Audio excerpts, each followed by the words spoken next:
இந்த பூமியில் சிவபெருமான் பரமசிவன் சகல வல்லமை மிகுந்தவர். அவருக்கு பல அவதாரங்கள் இருந்தாலும் இறைவனின் வல்லமைக்கும் ஞானத்திற்கும் ஒரு முடிவு இல்லை. அந்த வல்லமைக்கு சாட்சியாகும் இடமே சுவாமிமலை. ஏன் அந்த இடத்திற்கு சுவாமிமலை என்ற பெயர் வந்தது? அங்கே என்ன நடந்தது? அந்த தெய்வீக வரலாறு என்ன?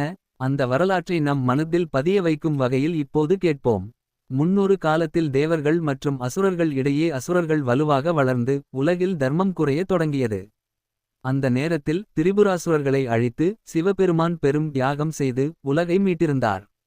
அந்த நிகழ்வுக்கு பிறகு வேதங்கள் யாகங்கள் பூஜைகள் ஆல் பேஸ்ட் ஆன் ஓம் என்ற பிரணவ மந்திரம். ஆனால் அந்த ஓம் மந்திரத்தின் உண்மையான அர்த்தத்தை புரிந்துகொள்வது மிகவும் கடினம்.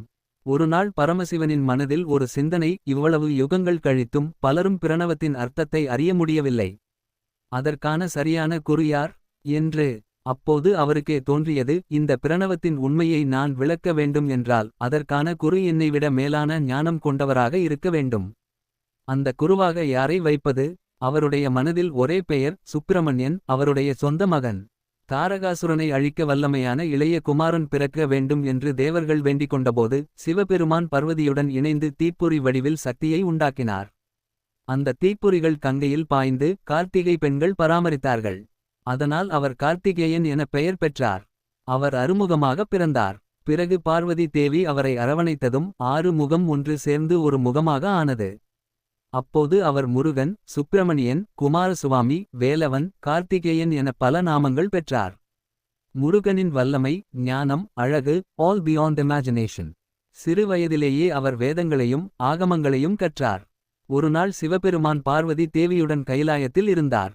அப்போது பார்வதி கேட்டார், நாதா, இந்த பிரணவ மந்திரத்தின் உண்மையான அர்த்தம் என்ன? சிவபெருமான் சிரித்தார். பார்வதி, இதை யாராலும் எளிதில் அறிய முடியாது. இதை தெரிந்து கொள்வது மிகவும் கடினம்.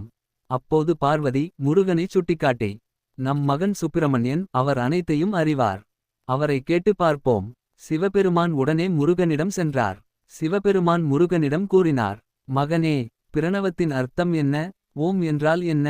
அப்போது முருகன் சிரித்தார். அப்பா, இந்த மந்திரத்தின் அர்த்தம் உனக்கு தெரியாதா? சிவபெருமான் புன்னகையுடன் சொன்னார், அதை முழுமையாக அறிந்தவன் யாரும் இல்லை மகனே. நீ சொல்ல வேண்டும். முருகன் சொன்னார், நான் சொல்கிறேன். ஆனால் அதற்கான நிபந்தனை, நீ என்னிடம் வந்து கற்றுக்கொள்ள வேண்டும். நான் குரு, நீ சிஷ்யன். சிவபெருமான் அதை ஏற்றார். முருகன் தேர்ந்தெடுத்த இடமே சுவாமிமலை. சுவாமிமலைக்கு வந்த முருகன் மலையின் மேல் ஒரு ஆசனத்தில் அமர்ந்தார். சிவபெருமான் பரமசிவன் உலகின் ஆதிபதி மகனிடம் மாணவனாக நிற்பது என்பது ஒரு பெரிய தெய்வீக அர்த்தம் கொண்டது. முருகன் சொன்னார், அப்பா, ஓம் என்ற மந்திரம் 3 எழுத்துக்களால் ஆனது. அ உ ம. அ சிவன், உ மாலவன் விஷ்ணு, ம பிரம்மா. இதில் 3 எழுத்துகளும் இணைந்து வரும்போது அது அனைத்து சக்திகளின் ஒருமைப்பாடு என்பதை குறிக்கும். பிரணவம் என்பது பரம்பொருளின் உருவகமாகும். இதன் அர்த்தம் யாராலும் அளவிட முடியாத ஒன்று. இதனை நான் உனக்கு இப்போது விளக்குகிறேன். முருகன் அந்த பிரணவத்தின் அர்த்தத்தை விரிவாகச் சொன்னார். சிவபெருமான் முழு தாழ்மையுடன் கேட்டார். முருகன் சுவாமி என்பவருக்கு மலைமீது உபதேசம் செய்தார். அதனால் அந்த மலைக்கு பெயர் வந்தது சுவாமிமலை. அதன் முக்கியத்துவம், மகன் தந்தைக்கு குருவாக இருந்த இடம். உலகின் மிகப்பெரிய ஆன்மீக பாடம் அங்கே சொல்லப்பட்டது. ஓம் என்ற பிரணவ மந்திரத்தின் உண்மை அங்கே வெளிப்பட்டது. இன்று வரை சுவாமிமலையில் முருகன் குருவடிவில் அருள்பாலிக்கிறார்.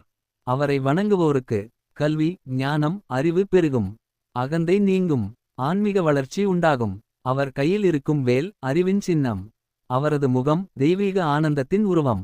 சுவாமிமலைக்குச் சென்று முருகனை தரிசிப்பது மகனிடம் தந்தை கற்றுக்கொண்ட அந்த இடத்தை பார்ப்பது பக்தர்களுக்கு ஒரு பெரும் பாக்கியம். அங்கு சொல்லப்படும் உபதேசம், அகந்தையை விட்டுவிடு, தாழ்மையை ஏற்றுக்கொள், அறிவு பிறக்கும்.